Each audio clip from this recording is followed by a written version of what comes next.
Hey everyone, it's me, Tom. Are you there, Danielle? Oh, yeah, I'm here. All Sorry. right, that checks all the boxes. Today's show, not the best title, but I'll tell you what, quite the good show.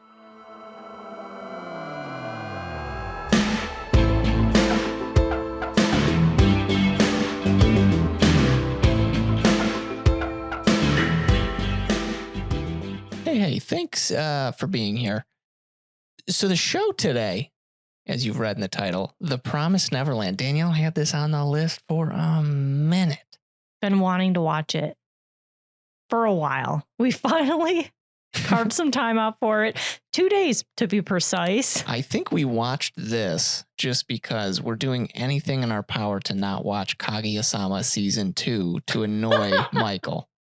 Not a bad technique. And Fire Force season 2 and everything else that we need to watch. Well, we're letting that one. You know what? I'm noticing I really don't like being caught up on a TV show. I'd rather just be able to binge it. There's some that I like to be caught up, but like even we're at the end of Alicization 3 part 2 episodes or to whatever. go. And I think we're just going to skip and wait. Yeah, I don't like the week to week as we've seen with Rent a Girlfriend. Yeah. And I definitely enjoy binging a show more. I can get through a lot. I do like being up to date. Anyways, off the rails. It's been 2 minutes. We're good at that. But anywho, I was never fully stoked just due to the fact that I kept saying it in my head. Whenever I see Neverland, I think of, what's that one movie? Finding Neverland with, is that Johnny Depp? I think so. I've only seen that movie once and it's been a while. It's Don't make me do that every time. So I don't know. I didn't know anything about the show. Tell you what, very glad we binged it. It's only 12 episodes.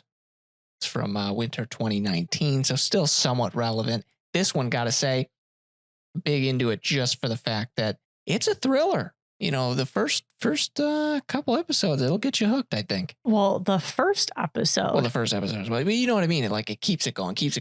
There's some plot points that I was like, well, what are we even doing here? But yeah, other than that, stellar show. I enjoy. And just like every other time, we're going to do an episode. I don't know if I really want to spoil it, but I really want to do an episode where we just talk about if we like not crappy anime, but just any anime we watch we like. Because I feel like I read the comments and people maybe we're not picky. And there's a lot of people who leave comments that are really picky. No, I think you're letting the internet be the internet. Yeah, of course there's an anime fan out there who wants to go against the grain and say, everyone seems to like this show, but I don't because, well, let me write 15 paragraphs. Bro, go write your own story then if you got that time. You know what I'm saying?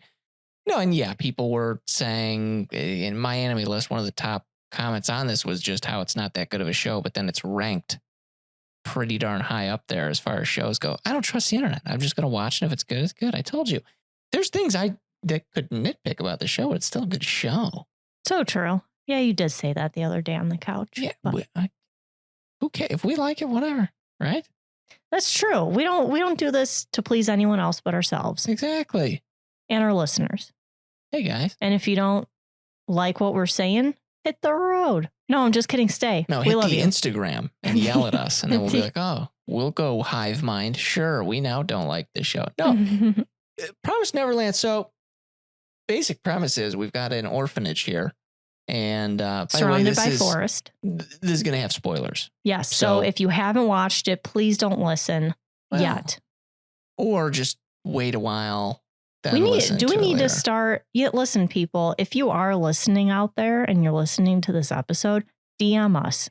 Should we have spoilers on these episodes? Because it's really hard to talk about a show with not having spoilers. No, we're not even leaving that up to them. I trust them with my life, but no way.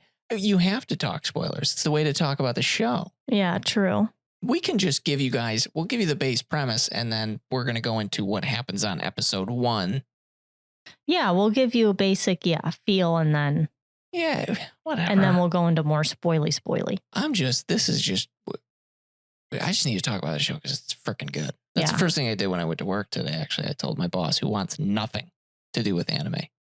He's a loser. And I hope he's listening so he can hear me say he's a loser. Don't worry. He's not.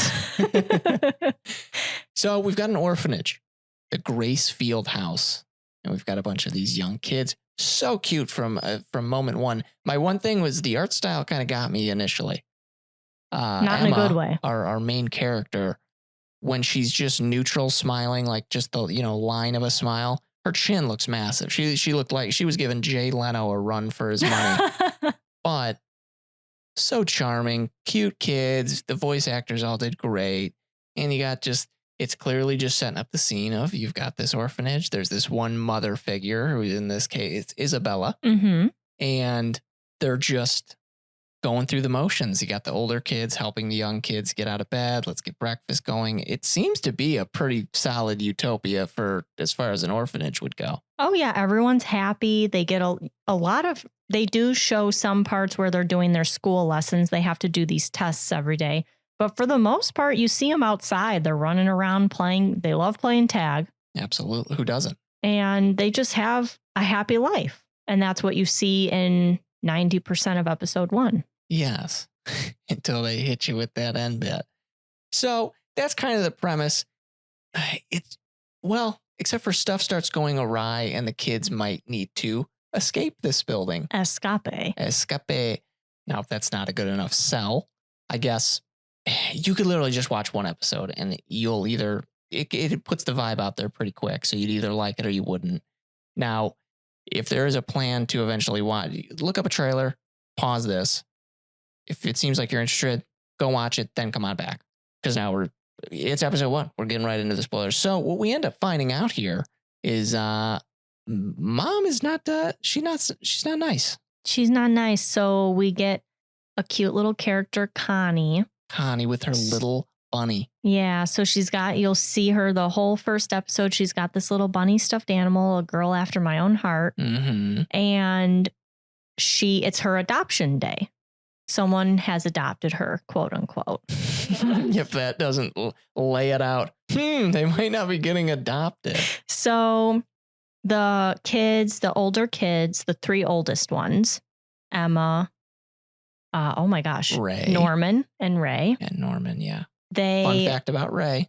Gotta tell him. Fun fact about Ray, Tom caught on real quick. The voice of Killua. Yeah, I got some keen ears for these voice actors, and I was like, oh, there's Killua. Yeah, and it's amazing when you watch him and the way his mannerisms are and his attitude. It is it's parallel to Killua, and it's really awesome. Oh my gosh, and the way she just delivers Bach. Oh, yeah. Killua, come on now. And like the turning episode that you get like at like 6 or whatever episode that was. But anyway, going back. Yeah. So the older kids are they clean up from dinner. They got their chores. They're the oldest ones because mom's always putting the kids to bed, Isabel. That's right. And no, Isabel walked Connie. There's a gate. Isabella, by the way. Oh, Isabella. I'm sorry. No, you're fine. She's walking Connie to the gate. And the kids know that they're not allowed to pass this gate or go anywhere near it. Yeah, you actually see when they're playing tag, there's clear lines in the yard. Don't go out there. It's dangerous. Yeah. So, boy, howdy, is it the opposite that's true. And so the kids see that Connie left her bunny on the kitchen table. So Norman and Emma, together are going to run to the gate to try and catch Mama and Connie. Yeah, Ray is kind of the one who ended up, they were like, oh no, her bunny, can't really get to her. And little Ray here, he's like, now you got time, go on. Go on and get. And they end up seeing the gates open, but no one's there. And they go inside. The vibe instantly changes too. Granted, it's nighttime, but it's nighttime. They get to this gate and it just looks different. Yeah, the coloring, it's just really dark Did and you seedy. Say dank? Yeah. Nice. Not in the good way, like dank, like, when you're reading a good book and you're actually getting good literature words. Literature. Yeah. And they look in the back, or Emma, she's poking around. There's like a covered wagon truck. And you don't see her, but Norman hears her. I think she gasps or something. And she's like got these big eyes and And you as the viewer know exactly what's in You that know truck. exactly what's in the back of that truck. It's little Connie. Little Connie. She did. And it's a pretty dead. brutal looking dead. This, by the way, the show's rated R. Yeah. Because we got children. It's dead. Connie, yeah, she's in the back. She's got this like flower. They do it where there's a flower growing out of them or whatever, but not good. And then the monsters come out. Yeah, they're like, they call them like demons. We don't know really what they are. They're just they're like alien, they look like they kind of monsters. Yeah, their heads and their arms look kind of like skeletal like. Yeah. But they're like buff. They don't skip leg day. They're just thick in general. They don't skip any day. They're out there constantly. So they hear someone coming. They've clearly seen something's awry. They hide under the old truck there.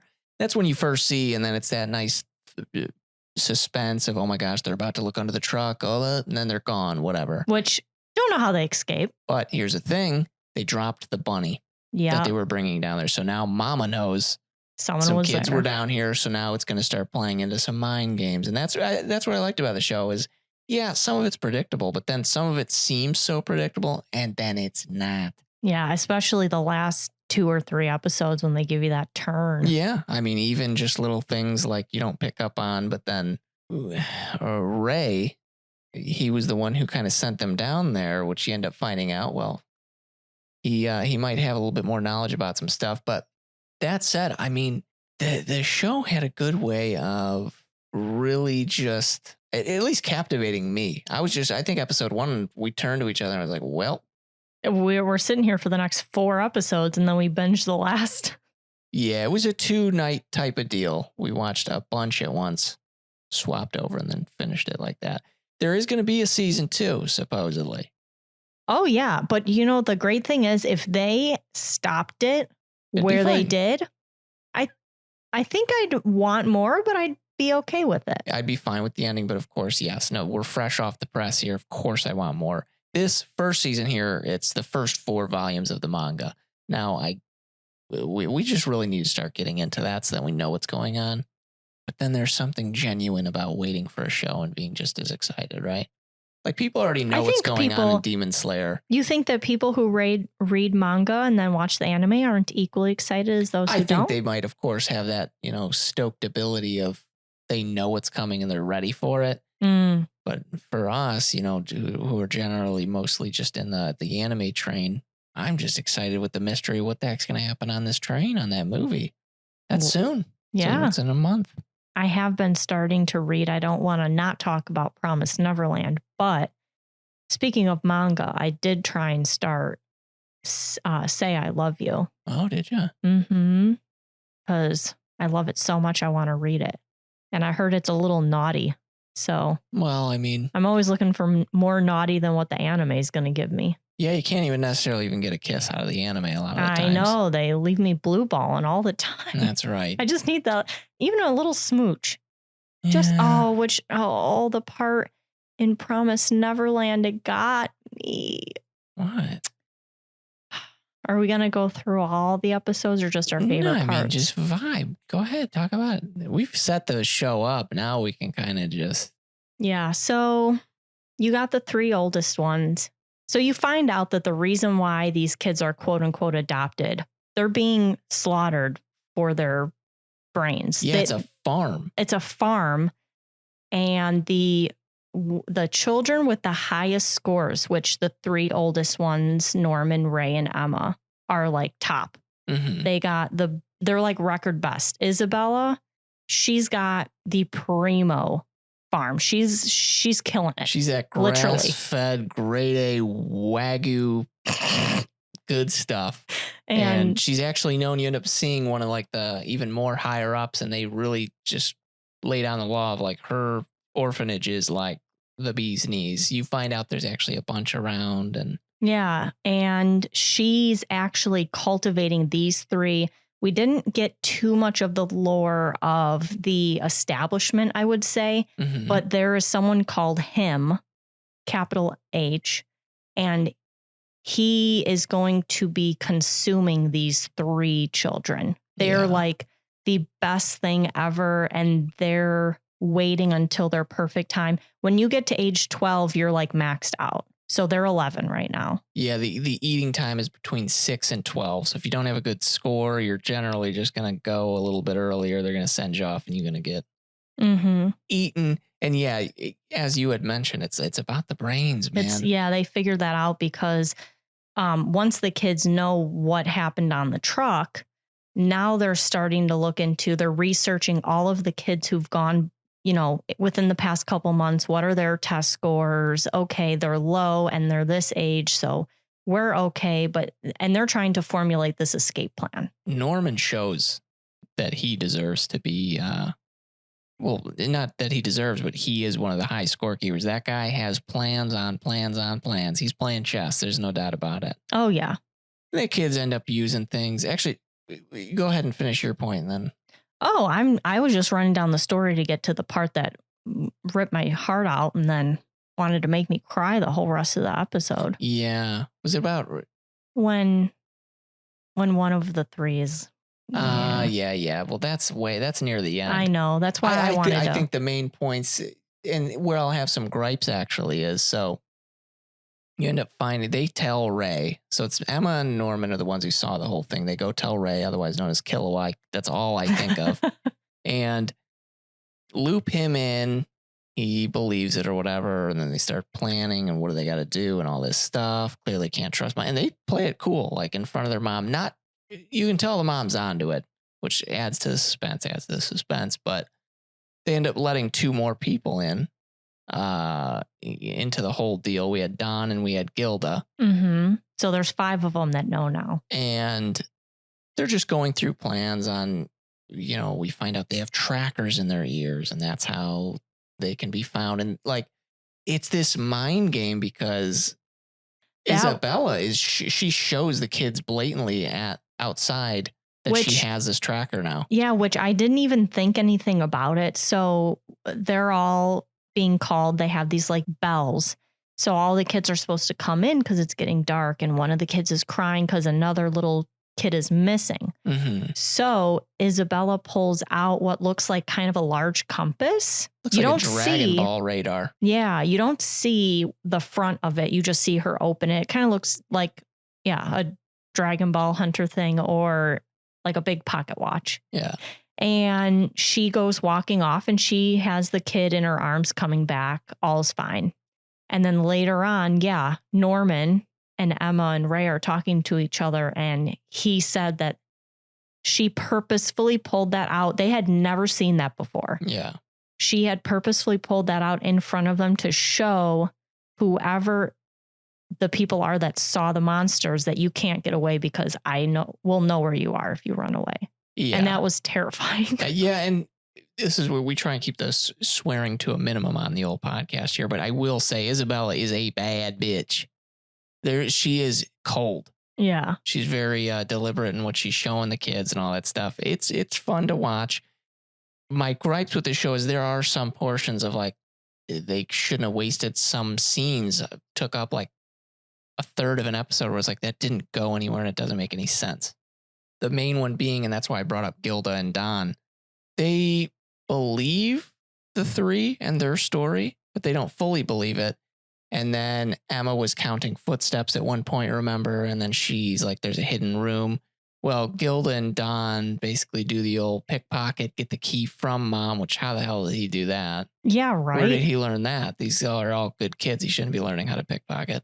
That is so true. I didn't even think of that. Don's just a scumbag. That's why. So they end up kind of sneaking into this hidden room where she actually communicates with. They call her grandma. She's like the head of the mom. Yeah, and she's got to do daily check-ins, say how everything's going, yada, yada.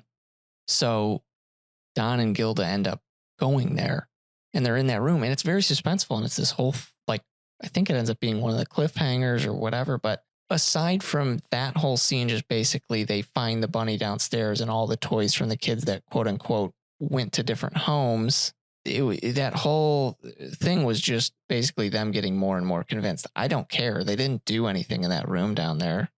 It was kind of just a cheap suspense thing. That's so true. Yeah. Is oh, is Isabella going to turn the corner? And oh, that one kid comes in or whatever. Yeah, it was good for the suspense factor of it, but didn't really do anything.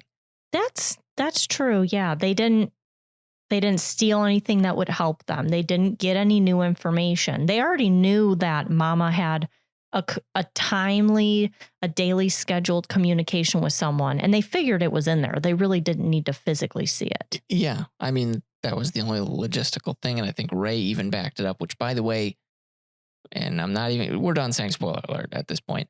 Ray is an insider for Mama. They find out that someone in their group or someone in the kids, not even someone who knows the secret, but they know that someone is watching them. Mm-hmm. And so that's where Norman comes in and is just playing double-decker chess. Double-decker chess? Yeah, he is on a whole nother level. He sets up, so they're making ropes because they go to where the wall starts.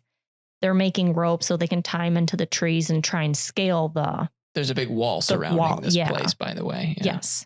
And he hides one set of ropes under his bed, another set of ropes in like a ceiling, and then a third set that we don't know about.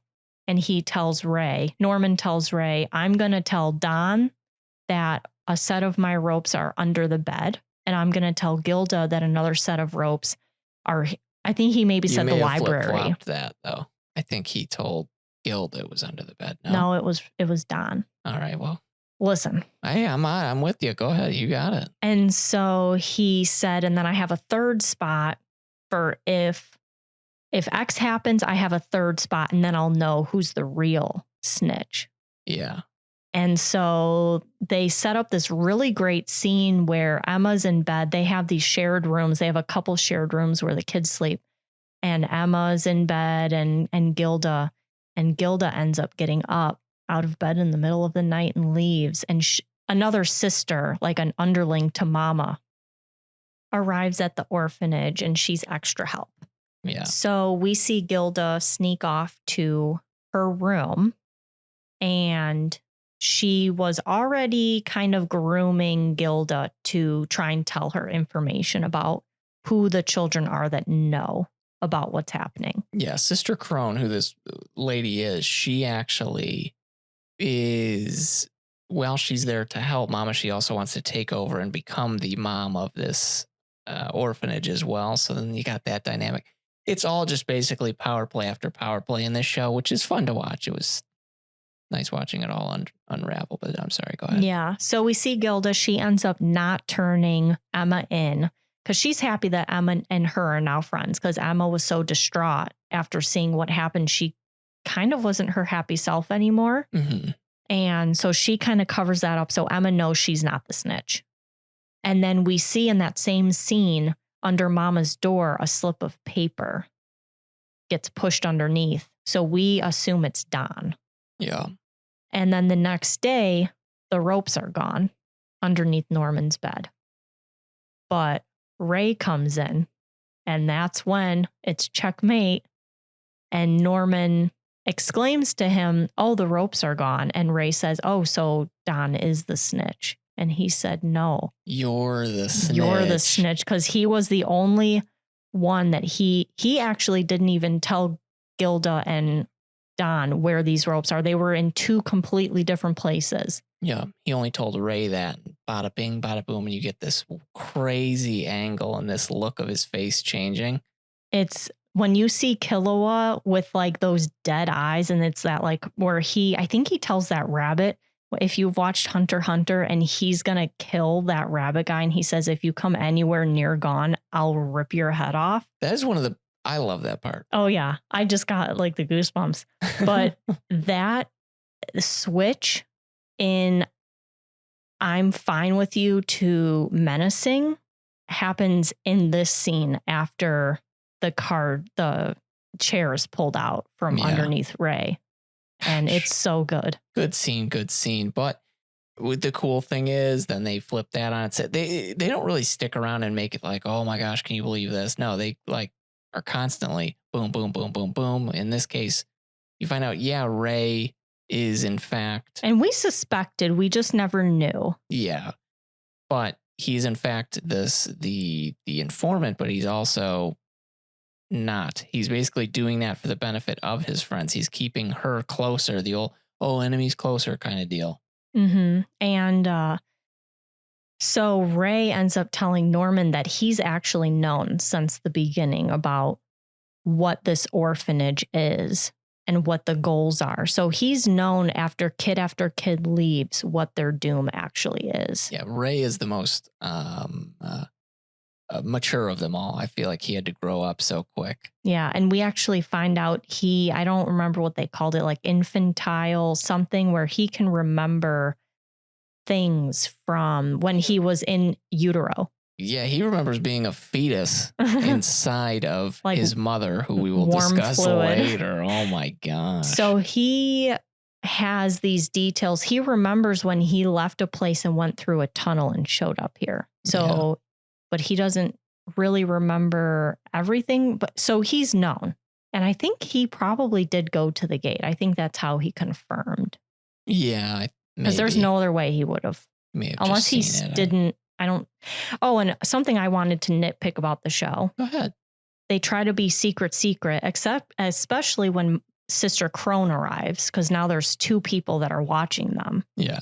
You are talking in the open. You are folding laundry and you don't know who might be around the corner. Don't talk so loud. That, and then like at recess, they go into the forest to talk. It's like, no. If you want to seem inconspicuous, just talk at the other side of the field where they still can't hear you. Yeah, like throw a ball around and talk, but don't walk underneath the trees. That is so suspicious. I mean, at the end of the day, they were a little bit more successful than I probably would have been if I was at this orphanage. But yeah, no, I mean, there's definitely some little things. Another, going back to plot points of like, what was the point of that? The books with the Morse code. Why? It never went anywhere. Maybe we'll find out in season 2. Oh, actually, that'd be nice. But I wonder if they have all the books in their backpacks. Yeah, then I sound like a real dum-dum if that's the case. But Emma basically is at the library inside of this orphanage with all these books, and there's this owl stamp, and then they find out, oh, well, the thing around it is actually... Yeah, there's a ring, and what they thought the ring was just like a misprint in the stamp, but it's actually Morse code. Yeah, but it ends up being Morse code. And each circle is a word. Yeah. The words themselves do go with the situation. They're just a little cryptic and all that. And I was like, ooh, what is this going to lead to? Is this going to help them with something? And as far as season 1 goes, not really. Yeah, maybe season 2. Yeah. I forget there is going to be one. So maybe that'll set that up for that. And hopefully it comes out. I just read it recently. I think it's this year it's supposed to come out. Yeah. Or maybe it's early. Oh, no, I think it's January 2021 I read. Gotcha. Not too shabby. Also, not to do with this show, but we did our first ever convention. As far as it goes, as we're recording this, it's actually day 1 of the Crunchyroll virtual convention. Yeah, it's okay. It's okay. The panels, few and far between. I did watch the Rent a Girlfriend. It was pre-recorded I missed panel. It was so cute. The girls are so sweet. Some things that are great, but like most of it I read and I'm like, meh. And then you look at it, because like the conventions for me, it's like, oh, I want to see some art prints, some cool stuff. Is there some exclusives? And you go on there, it's just like links to this artist's store. It's like, okay, well, I've heard of this artist. I can go to that store any time of the year. What's the point of this? Yeah, not like special people. I give them credit as far as trying to do a virtual one in the state of the world, but I would just take a year break. And make it really good next time. And make it killer. I'm just glad that it wasn't too good of an experience, because then why do a real convention? This way we're still secured in, there should still probably be a convention. Well, there's got to be a convention, because where are people going to dress up in their cosplay? Apparently at home now. I don't know. I'm not. So boring. Yeah, so boring indeed. Cool little things though. I'm trying to think. So there was also a little Inuyasha panel and all stuff like that. One Piece. I'm not like dumping on it, but yeah, no, it was interesting. I'm not going to consider it my first ever, anime-based convention, because I don't really count this, but it does definitely have me excited once everything opens back up to actually go to one. I think that'd be fun. Mm-hmm. All that good stuff. I missed the Rent a Girlfriend one. So upset. Well, maybe we'll be able to find it on YouTube or something later. Maybe. Because they're supposedly supposed to have some recordings afterwards. You can catch it, but I couldn't find that one. Found the other ones, but anyways. Um, but yeah, what was I? Where was I? Morse code. Oh yeah, that was useless. But from there's just some more stellar stuff. Watching the planning was great. I don't want to go step by step. This isn't the Akira watch with us. You know what I'm saying? But another devastating scene is Norman finally gets up onto the wall.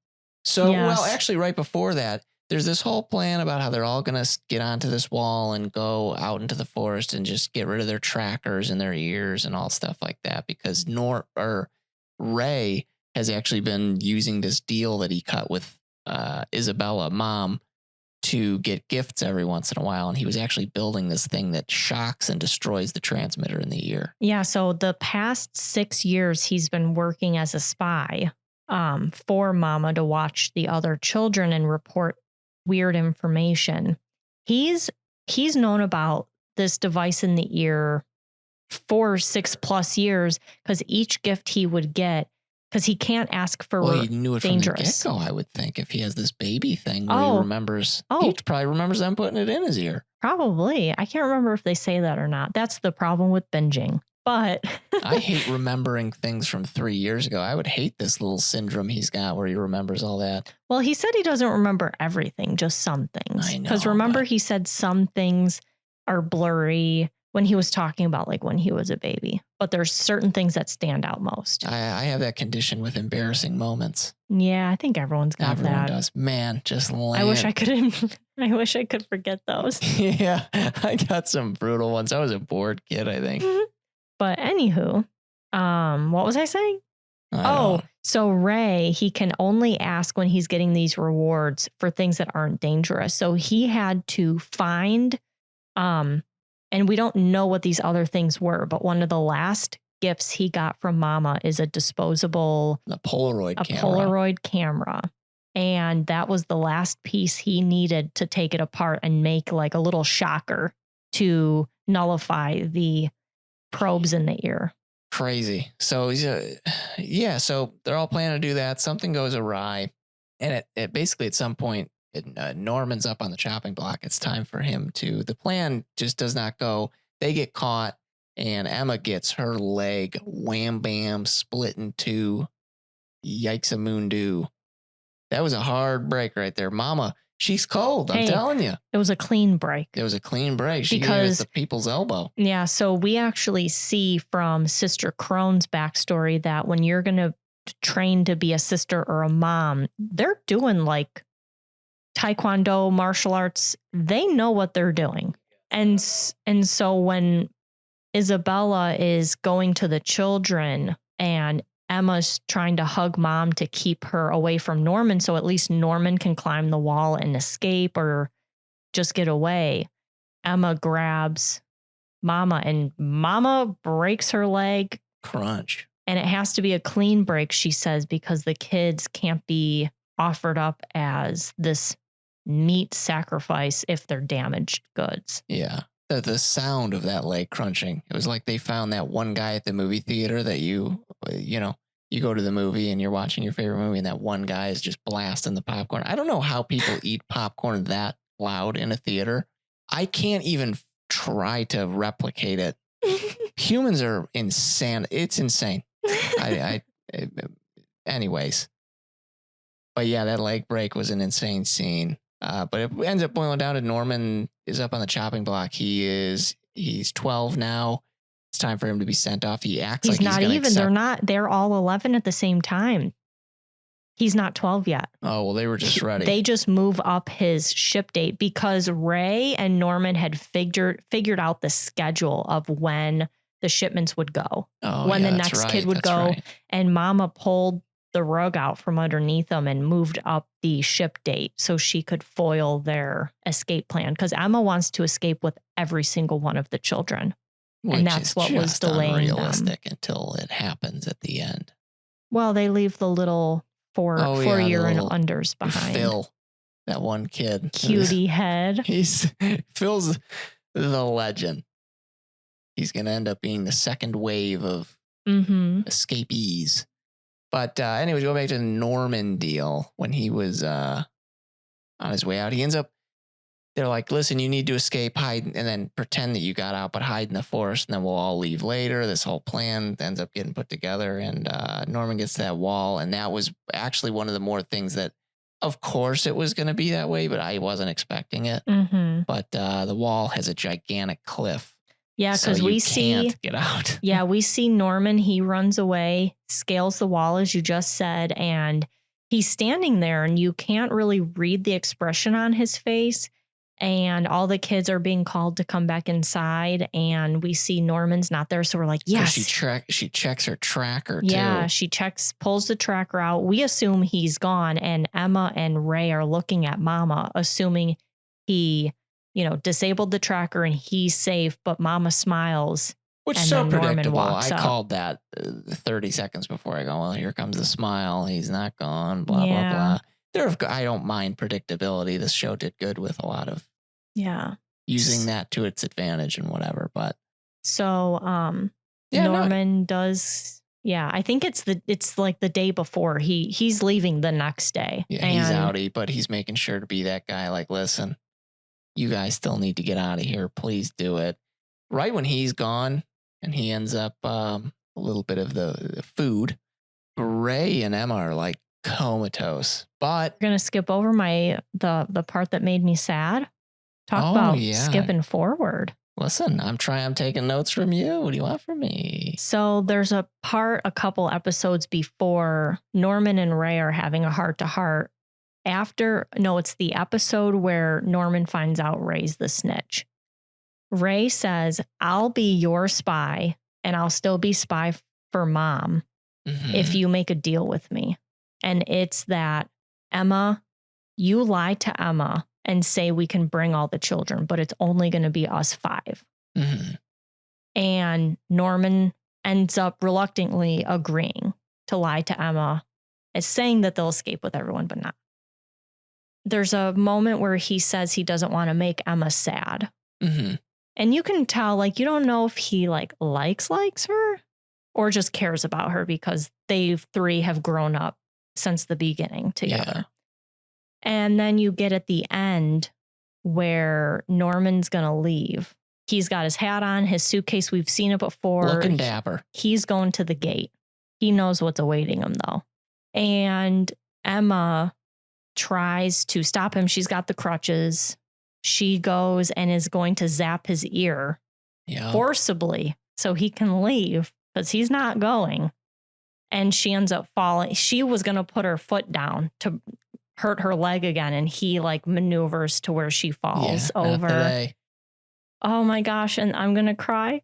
And then he has an outburst with her, don't do this, you need to think about everyone else, and just send me off with a smile.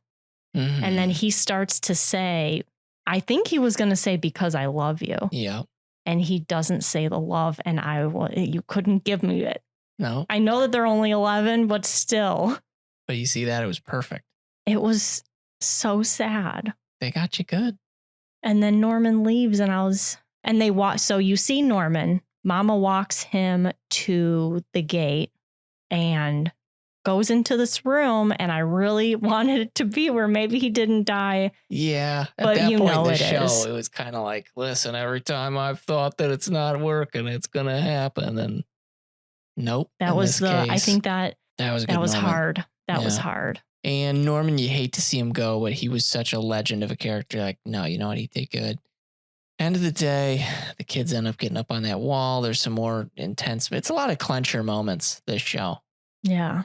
But they end up getting across, and that's the setup for season 2. It's a good enough ending where they get across that big cliff, because it makes it seem like the only way to get out is through a bridge. They have to run on this wall to get to a certain bridge. But then if they know that they're running, then they're going to put more security on the bridge. So they blah, blah, blah, blah, blah, all these different elements. But man, the last plan, another couple, that was what the scene that got me was, they're starting a fire in the orphanage, and Ray pours lighter fluid all over himself when he did that.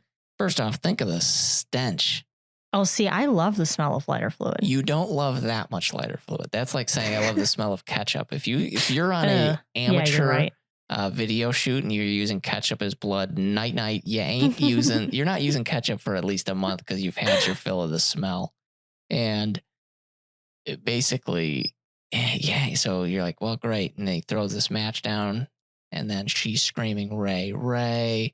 That was a good moment. I thought that was good. Cool. Those last 2 episodes, the way that they unfold and they actually, because even right before that, Ray is in the kitchen and he's singing, or he's like humming this lullaby. And Emma's asking, what are you doing up so late? Because it's Ray's birthday the next day. And he's the next one to be. He's going to be 12, yeah. He's the next one to go bye-bye. And the best part, Ray asks Emma, did you really give up when Norman died? And Emma has this, we've never seen Emma look creepy. Yeah, she had that look in her eye. That was good. But they both at the same time have this moment where they realize they've both been acting like they're depressed and they don't care. And they've actually behind the scenes been still planning their escape. Don and Gilda as the plan makers because they know that Isabella is going to be watching Emma and Ray. So they're doing even the little kids are in on it. So you find out everyone. This whole time the plan was actually told to everyone and all that stuff. But yeah, no, And Ray was still going to kill himself, and Norman left a note for Emma. After he was gone, Emma got a huge letter from Norman that he left for her saying, here's the plan. Here's the plan that I've set up for you, and Ray is going to kill himself the day before he leaves. Yeah, so she already knew. Blah, blah. And she ends up thwarting it and And the most sad part is actually all the kids knew what was happening to the children when Norman left, which was just a pit in my stomach because there's a cute little blonde girl who's crying. She's a redhead. Get out of here with that. Oh, she was red. Oh, she was redhead. There was a couple other blonde girls. Don't act like you don't see redheads. They're people too. I love redheads. They're really cute. I wish I was Emma's one. A redhead too. She's the main character. Oh yeah, true. All her little hair popping up whenever she would see Norman in the sick wing. Oh, I love that. That flashback of when Norman's sick and she keeps coming in and Mama is pissed. She's like, stay out of here. That's when everyone was so innocent and didn't know that they were going to get eaten. So yeah, I mean, the show's good. It's a good thriller. If you just listen to all this and didn't watch it, oh my gosh, we say this every time. Rip, but still, I'd watch it. Just, watch all the pieces fall into place, and it's got a good. Because there's so many details that obviously we're not going to cover because we'd butcher them, but I think we butcher them anyways. That's so true. Maybe that's just it. You can still watch the show. We may have gotten all this wrong. Don't trust us. Don't trust our opinion. Yeah. So, end of the day, yeah. Counting down till January. When season 2 comes out. Is that when it's for sure coming out? I'm pretty sure that's what I read. There was a delay. I think it was supposed to come out this year, but it was delayed, and I think I read January. I'm so ready for it. I'm happy about that. So we need to keep these episodes, these 12 episode shows are ripping. I very much enjoy that. We're going to be starting Tokyo Ghoul soon. We've fallen off the horse of One Piece. I'm not very happy about that. It's so long. It doesn't matter. It only gets shorter the more we watch. That's so true. But then they keep adding episodes. Exactly. So aren't we technically just standing in place? If we watch 2 a week, no. We're technically taking a toe. Our big toe is acting like a snail and just skirting us a little bit. But speaking of Tokyo Ghoul, now that is a show I have wanted to watch for a long time. Now, careful with that, though. What's talking loud? No, with getting that excited about a show. If you put something up on the ceiling, you're never going to... But that's what I did for Promised Neverland. I was just as hyped to watch that. You didn't know anything about it. And I don't know. I only have seen a trailer for Tokyo Ghoul. And listen, Top rated. Okay. I'll pull it up on my anime list. You can find one comment just absolutely shredding that show, I'm sure, because of the way anime is. But yeah. Yep. That's Promised Neverland. We'll, of course, be just trucking forward and trying to get more shows under the belt so we can recommend them for you guys. And we thank you for listening, as you know we do. Anything to say to them? No, I'm just always appreciative that they listen to us ramble, because we're not always the most articulate. Never. I'm never articulate. I say a lot of the same words. I need to get more verbose. I need to up my vocabulary. Nice word. Thank you. That was like a 4 out of 10 word. You haven't We need used to play it. Scrabble. Oh, yeah, that'd be good. And read the dictionary. Okay, you can do that. I'm not doing any of that. Guys, check the show out if you haven't. Check out our Instagram if you haven't. DM us shows that you recommend to us on Instagram or tweet at us. And get caught up on this before January, because if Danielle's right here, season 2 might be off to a good start. I think it's worth it. And that's it. I'm done. I'm done too. Oh, okay, perfect. I was going to ask, but by staring at you until you answered, I guess that works too. Well, then we got to just tell them that if you think about it, we can go ahead and tell them, the people that are listening here, and you can tell them once you're done doing that. Tell them that I say goodbye as well. Tom says goodbye, and I say goodbye. Bye, guys. Thank you.